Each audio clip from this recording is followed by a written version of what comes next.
Okay, let me frame this up.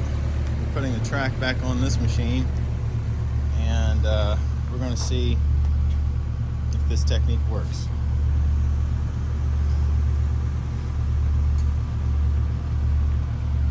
Back sprocket there, final drive. It's pretty good. I'd lift up a little more right here.